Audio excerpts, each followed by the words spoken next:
하나님은 우리의 목자가 되십니다. 우리는 하나님의 양이죠. 오래전에 제가 터키와 그리스를 저희 지방에서 성지순례를 간 적이 있는데, 그 성지순례를 가서 그 빌립보 지역에 이르렀을 때 성지순례를 마치고 나오는데 큰 들판이 이렇게 있었거든요. 갑자기 저쪽에서 양이 대략 한 1000마리 이상은 되는 것 같아요. 더 될 것 같아요. 아마 대략은. 양이 무리가 쫙 지나가는 거예요.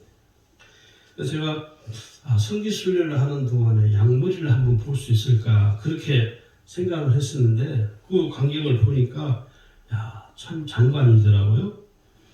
근데 그 많은 수많은 무리를 지어가는 양들이 앞에 걸어가는 목자의 뒤를 쫄쫄쫄쫄 따라가는 거예요. 그 광경을 이렇게 물끄러미 다른 목사님들과 같이 이렇게 쳐다보면서 시편 23편의 말씀이 생각이 나더라고요. 오늘 읽은 이 본문에 보면 여호와는 나의 목자시니 이렇게 시작을 하죠. 오늘 이 시편 23편의 말씀을 보면 목자와 양의 관계를 통해서 오늘 우리에게 중요한 신앙의 영적 원리를 가르치고 있습니다. 먼저 하나님과 우리 자신과의 관계이죠. 하나님은 목자이시고 우리는 목자이신 하나님의 양입니다. 양은 목자로부터 돌봄을 받게 되어 있죠. 그래서 양은 들에서 온갖 위험으로부터 노출이 되어 있기 때문에 목자는 양의 생명을 모든 위험으로부터 지키고 돌보는 관계에 있습니다. 오늘 하나님과 우리와의 관계도 양과 이 목자의 관계에서 우리가 바라보게 되는 것이죠. 그래서 양은 목자를 따르게 되어 있습니다. 성지순례 중에서도 그래서 한번 제가 소리를 질러봤어요. 그랬더니 양이 쳐다봤을까요? 쳐다도 안 보고 지나가다가 목자가 씩 웃으면서 휘파람을 훅 부니까요, 모든 양들이 일제히 그 목자를 쳐다보는 거예요. 참 신기하더라고요. 왜 그런가 보면 양은 목자만을 따라가게 돼 있는 것이죠. 그 양의 시력이 양 0.7 정도밖에 되지 못한다고 그래요. 그래서 양은 멀리 보지 못하고 코앞에 있는 것만 본다는 거예요. 그래서 이렇게 제가 설교 준비하면서 동영상 하나를 봤는데, 그게 무슨 동영상이냐면 양이 무리를 지어서 목자를 쭉 따라가는 장면이에요. 성지순례 갔을 때 봤던 장면하고 비슷한데, 양들이 그 앞에 가는 양하고 간격이 촘촘합니다. 왜 그렇게 양들이 무리를 지어서 갈 수밖에 없냐면은, 양은 시력이 좋지 않기 때문에 멀리 내다보지 못하기 때문에 자기 바로 코앞에 가는 양의 꼬리를 보고 따라가는 거예요. 자기 동료 앞에 가는 양을 양 뒤 모습을 보면서 그걸 졸졸졸 따라가는 거예요. 충돌도 다 생기지 않아요. 참 신기하죠. 앞을 잘 볼 수 없는 이 양은 오직 목자만을 따라가는, 한 마리가 쫙 따라가면 그 나머지 양들은 그냥 그 한 마리 양 목자를 향하여 이탈되지 않냐고 쭉 따라가는 것이죠. 그런데 가는 도중에 양 한 마리가 이탈을 하게 되면요, 그 양은 홀로 생존을 하게 된다는 것입니다. 예수님이 말씀도 하셨죠. 잃어버린 한 마리 양을 찾아서. 그 다음에 양은요, 목자의 음성을 듣는다고 그렇게 우리가 이해를 하고 있습니다. 그래서 이 양은 다른 사람의 소리에는 반응하지 않지만 목자의 음성에는 바로 즉각적으로 반응을 한다 하는 것입니다. 그래서 이 양들은 다른 사람의 소리에 반응하지 않는 특성을 가지고 있다고 해요. 아까 그 말씀드린 것처럼 성경 줄 중에 그 목자가 하는 흉내를 한번 내봤는데 쳐다도 안 보더라고요. 그걸 보면서 양은 목자의 음성만을 들을 수밖에 없구나. 아무리 목자의 흉내를 낸다 할지라도 그 양은 정확하게 목자의 음성인지 아닌지를 잘 이렇게 듣는 청각이 발달되어 있다고 그래요. 그래서 목자의 음성만을 듣고 그 목자를 따라간다는 것이죠. 오늘 양은 이 목자의 음성을 잘 들어야 목자를 따라갈 수 있는 것처럼 오늘 저와 여러분도 우리의 목자 되시는 하나님의 음성을 잘 듣는 이 영적인 청각이 아주 뛰어나야 됩니다. 그래야 목자이신 하나님을 우리가 잘 따라갈 수 있다는 것이죠. 그 다음에 이 양은요, 목자로부터 돌봄을 받는 관계입니다. 양은 목자의 돌봄을 받을 수밖에 없는 연약한 존재이죠. 양이 목자의 돌보심을 받지 못하면 그 양은 홀로 생존할 수밖에 없습니다. 양의 무리에서 이탈이 되어서 5년 만에 발견된 양이 있었는데 그 양의 털을 깎았더니요, 그 털의 무게가 무려 27kg가 되었다고 해요. 그 목자이신 하나님의 돌보심을 우리가 받지 못하면 오늘 우리의 삶도 다르지 않다는 것이죠. 그래서 이 양과 목자와의 관계가 마치 우리의 신앙에 아주 정확하게, 특별히 시편 23편의 말씀이 목자와 양의 관계를 우리에게 아주 잘 이야기를 하고 있는 것이죠. 오늘 이 시편 말씀을 우리가 자세히 좀 들여다보면 선한 목자이신 하나님을 믿고 의지하는 우리의 삶과 신앙에 관해서 말씀을 하고 있는데, 거기 시편 23편 1절에 보시면 뭐라고 이 기록이 되어 있냐면, 여호와는 나의 목자시니 내게 부족함이 없으리로다, 이렇게 기록이 되어 있습니다. 저는 처음에 이 말씀을 솔직히 잘 이해가 되지 않았습니다. 제가 예수를 믿고 예수를 이제 믿고 나서 나의 삶이 훨씬 형편이 좋아지고 그런 생각은 하지 아니했지만, 이 말씀도 그렇게 처음에 예수 믿을 때 크게 마음에 와닿지가 않았습니다. 왜냐하면 내가 예수 믿었다고 해서 여전히 나의 삶은 궁핍하고 여전히 나의 삶은 부족함이 투성인데, 성경은 뭐라고 말씀하냐면 여호와는 나의 목자시니 내게 부족함이 없다, 이렇게 고백을 하고 있다는 것이죠.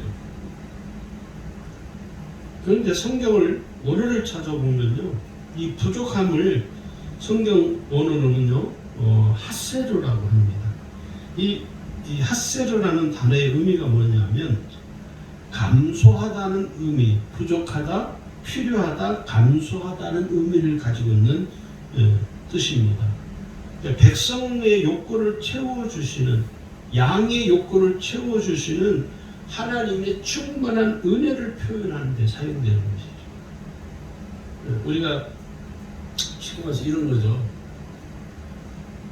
어디 그 가정에 초청을 받아서 초대를 받아서 갔는데, 그 식사를 초대한 그 집에서 아주 귀한 음식들을 아주 산의 진미에 상에 탁 차려놓고 대접을 해요.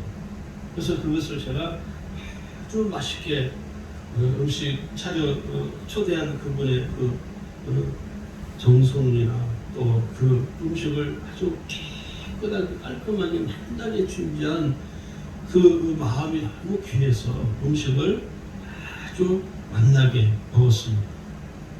다 먹고 나니까 배가 너무 부른 거예요. 그런데 주인이 저를 초대한 그분이 뭐라 하냐면, 목사님 이것도 드시고 이것도 드시고 더 드시라고. 그러면 제가 뭐라고 할게요? 너무 많이 먹었습니다. 괜찮습니다. 그것은 그 분이 저에게 맛있는 음식을 정성껏 대접해 준 것에 대한 최고의 감사의 표현이거든요. 오늘 그런 의미의 부족함이 없다는 뜻입니다. 우리가 하나님 내게 은혜를 베풀어 주신 것, 여전히 내 삶의 형편은 크게 나아진 건 없지만 그럼에도 불구하고 하나님 내게 여기까지 은혜를 베풀어 주신 것을 참 감사합니다. 핫세를 하고 표현을 한다고 원어에서 그렇게 설명을 하고 있습니다. 오늘 양의 삶은요, 부족함을 모르는 삶입니다.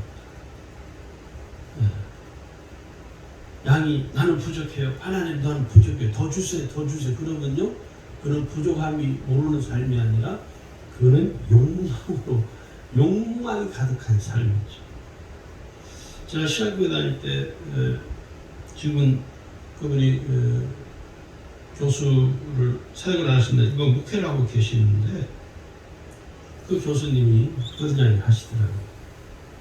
그분 이야기도 참 저는 동의가 돼요. 일리가 있다고 생각합니다. 그분이 뭐라고 하냐면 예수 믿는 사람들이 너무 지나치게 자기가 어떤 물질이 많은 것을 너무 허세를 부리면서 그걸 과하게 자랑하지 않고 겸손하게 사는 것이 당신이 볼 때는 우리 오늘 그리스도인들에게 참 필요하다. 그 이야기를 하시더라고요. 그러면서 예수 믿는 우리가 부유하게 살든 부유하지 못하게 살든지 간에 우리가 좀 예수 믿는 사람들이 어깨도 좀 쫙 펴고 당당하게 또 세상 사람들과 이렇게 어깨를 나란히 하고 사는 것이 유익하다. 그러면서 개척교회 목사님들 이야기를 하시더라고요. 개척교회 목사님들은 참 그렇게 어깨가 움츠러들고 큰 교회 목사 만나면 그 앞에서 말도 못하고 왜 그러냐고. 하나님이 큰 교회 목사는 하나님이 이렇게 높여주고 개척교회 목사는 하나님이 그냥 쳐다도 안 보고 그런 하나님이 아니다.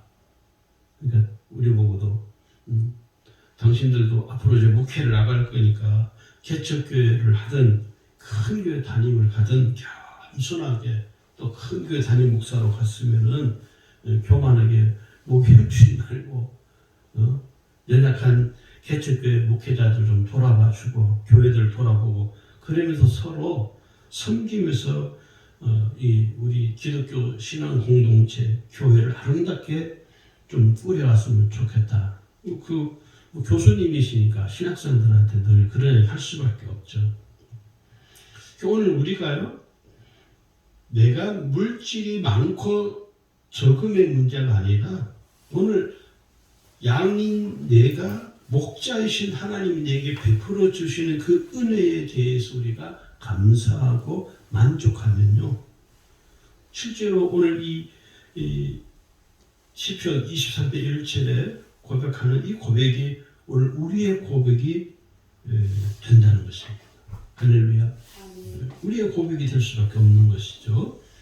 그 다음에 두 번째 2절에 보면요, 그가 나를 푸른 풀밭에 누이시며 쉴 많은 물가로 인도하시는 도다. 이렇게 기록이 되어 있습니다. 목자는 항상 양들을 푸른 풀밭으로 인도합니다. 실제로 하나님이 우리를 푸른 풀밭으로 인도해 가시는 것을 우리가 경험하게 되죠. 그래서 우리가 목자이신 하나님이 양인 우리를 푸른 풀밭 가운데로 인도해 가는데 어떤 사람은 목자이신 하나님의 인도하심을 받아서 풀밭으로 가지만 어떤 사람은 어떤 양은 목자이신 하나님의 그 인도하심을 본인이 깨닫지 못하고 거부하고 하기 때문에 실제로는 푸른 풀밭에 거하지 못하는 것이죠. 양이 푸른 풀밭에 인도함을 받으려면 목자의 인도함을 받아야 먼저 그게 선행이 돼야 되는 겁니다. 그러면 푸른 풀밭으로 푸른 풀밭으로 인도함을 받은 그 양은 그 푸른 풀밭뿐만 아니라 쉴 만한 물가로 인도함을 받는 은혜가 임하게 된다고 오늘 2절에서 말씀을 하고 있습니다. 그래서 이 푸른 풀밭에 누이며 쉴만한 물가로 인도함을 받는 게 뭐냐면 은혜로운 삶을 사는 것을 말하는 것이죠. 오늘 우리가 하나님의 은혜를 경험하는 우리가요, 그 목자이신 하나님을 잘 따라가야 합니다. 그래야 우리의 삶이 은혜로 우리의 삶이 채워지는 것이죠. 그래서 그러면 우리가 목자이신 하나님을 잘 따라가기 위해서는 어떻게 해야 되느냐? 중요한 원리 하나가 있습니다. 그게 뭐냐면 목자이신 그 하나님으로부터 시선을 내가 떼지 않는 것입니다. 우리가 그 양이 그렇다고 했잖아요. 시력이 그렇게 뛰어나지 못하기 때문에 그 양은 목자의 음성을 듣고 쭉 가는 것이죠. 그러니까 시선이 항상 양은 어디에 가 있냐면 목자에게 집중되어 있는 것이죠. 오늘 우리의 신앙도 동일합니다. 양인 우리가 목자이신 하나님께 우리의 삶의 시선이 가 있어야 하나님의 인도하심을 받아서 목자이신 하나님의 인도함을 받아야만이 푸른 풀밭에 갈 수 있고 쉴만한 물가로 인도함을 받는 거죠. 그게 곧 우리의 삶이 은혜로 채워지게 된다는 것입니다.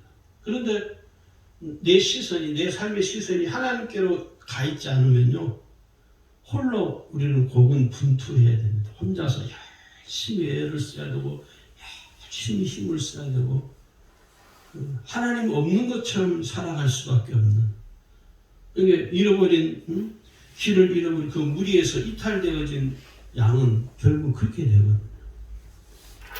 그 다음에 이제 3절에 보니까 내 영혼을 소생시키시고 자기 이름을 위하여 의의 길로 인도하시는도다, 이렇게 기록이 되어 있습니다.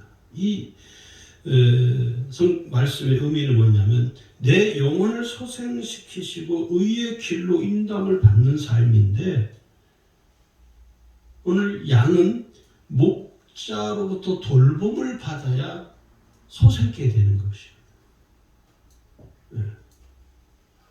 양이 온전한 삶이 소생되지 못하는 이유는 목자의 돌보심을 받지 못하기 때문에 그렇습니다. 마찬가지로 오늘 우리가 목자이신 하나님을 온전히 바라보아야 오늘 우리의 영혼이 소생케 되죠. 목자이신 하나님이 나를 늘 돌봐주시고 나를 보호하여 주시고 나를 살펴주시고 나의 필요가 뭔지 늘 보시고, 그래서 목자는 양을 늘 쳐다보죠. 양이 뭐가 어려움이나 양이 무엇이 불편한가. 하나님은 오늘 우리를 늘 그렇게 돌보고 계십니다. 내가 무엇을 힘들어하는지. 오히려 나보다도 하나님은 더 잘하셔서 오늘 내가 불편해하고 힘들어하는 그 모든 삶을 하나님이 능히 아시기 때문에, 그래서 그 목자이신 하나님의 돌보심을 우리가 받아야 저와 여러분이 우리의 삶이 강건하게 될 수가 있습니다. 우리가 이것을 잘 이해하고 깨달아야 됩니다. 그 다음에 4절을 보시면 내가 사망의 음침한 골짜기로 다닐지라도 해를 두려워하지 않을 것은 주께서 나와 함께 하심이라.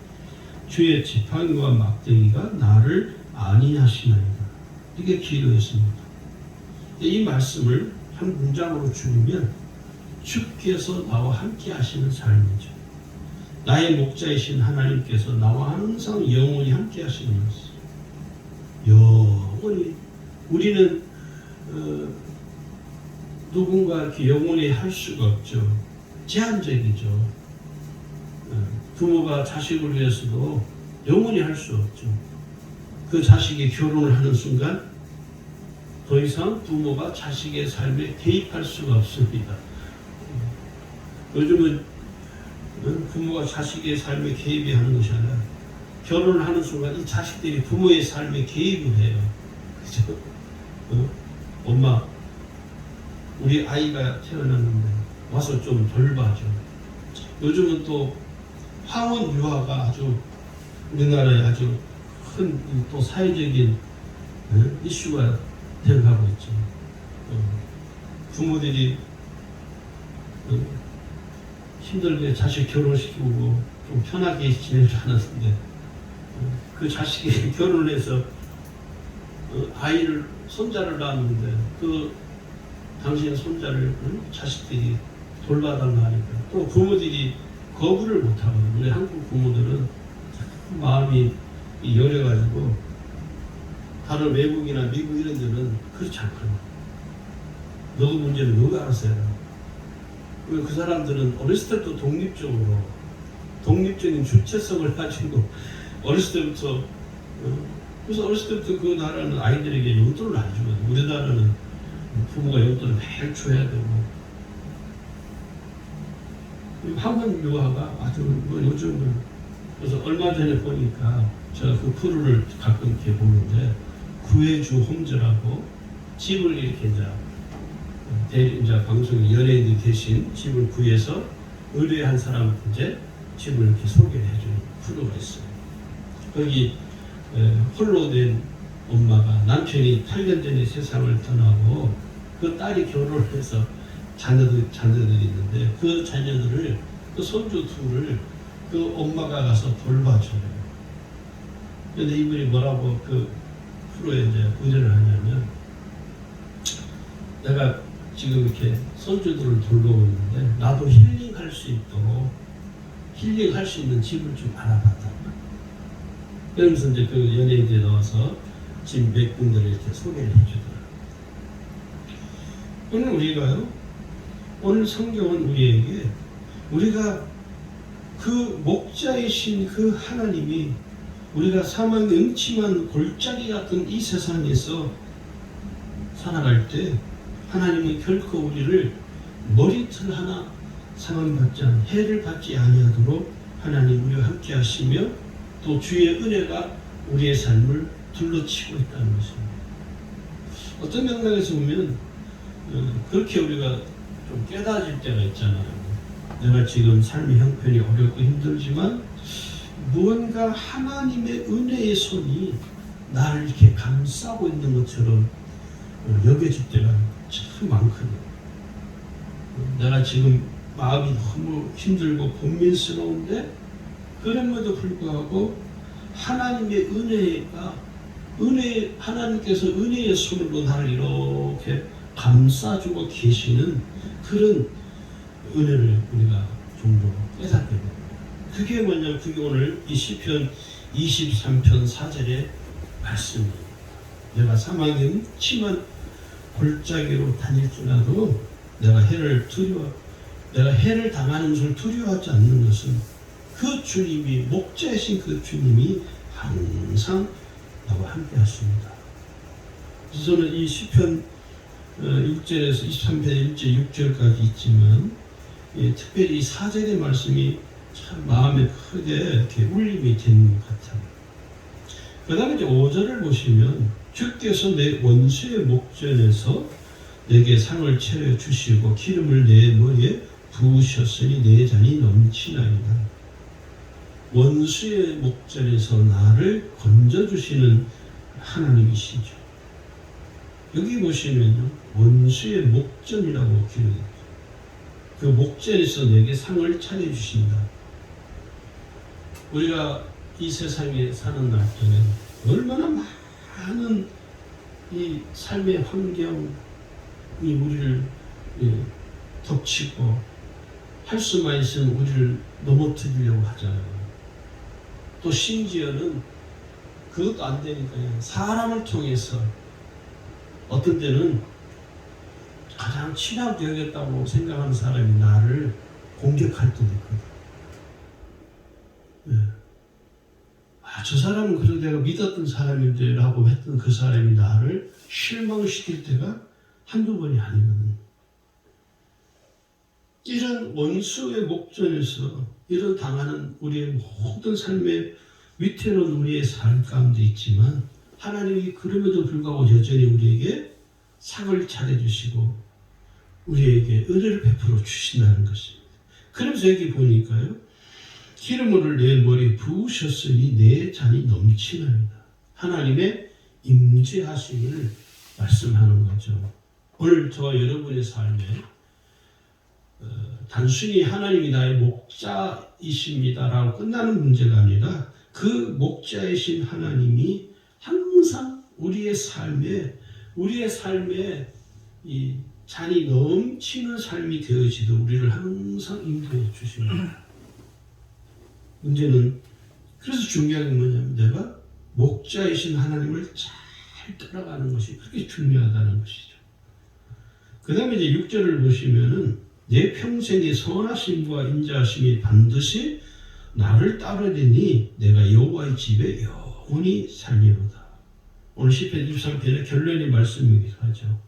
일평생 그 하나님께서 내 삶 가운데 그 선하신 그 하나님이 인자하시고 선하신 그 하나님이 나의 삶에 항상 충만한 그 하나님이 내게 선하심과 인자하심으로 내게 주의 은혜를 계속 베풀어 주시는 거죠. 그래서 우리가 하나님 은혜 안에서의 우리의 삶이 어떻게 되냐면 평강이 넘치는 삶을 살게 되는 것입니다. 그래서 오늘 하나님께서 우리에게 은혜를 주시기 때문에 그 우리에게 주시는 그 하나님 은혜는 여러분 사라지는 게 아닙니다. 은혜는 진리에서 나오는 거거든요. 진리는 변하지 않는 거거든요. 은혜는 변하는 게 아닙니다. 은혜는 진리이신 하나님께서 그 진리를 통해서 하나님께서 우리에게 은혜를 공급해 주시기 때문에 그 은혜는요 변하지 않아요. 2000년 전에 은혜 주신 그 하나님 2000년이 지난 지금도 우리에게 동일한 은혜를 주시잖아요. 왜 그러냐? 그 은혜는 진리에서 나오는 거룩한 하나님의 선물이기 때문에 그렇습니다. 그래서 우리가요, 우리의 삶이 더 안전하게 되고, 우리의 삶이 더, 평강이 넘치는 삶을 살기 위해서는요, 하나님의 신실하심과 인자하신 그 은혜가 우리에게 계속 공급이 되어야 합니다. 그래야 우리가 은혜로 살아갈 수 있는 거죠. 오늘 저는 이 시편 23편의 말씀을 통해서 오늘 저와 여러분이 우리의 선한 목자 되시는 그 하나님 안에서 그 하나님만 따라가는 삶이 되기를 주의 이름으로 축원합니다.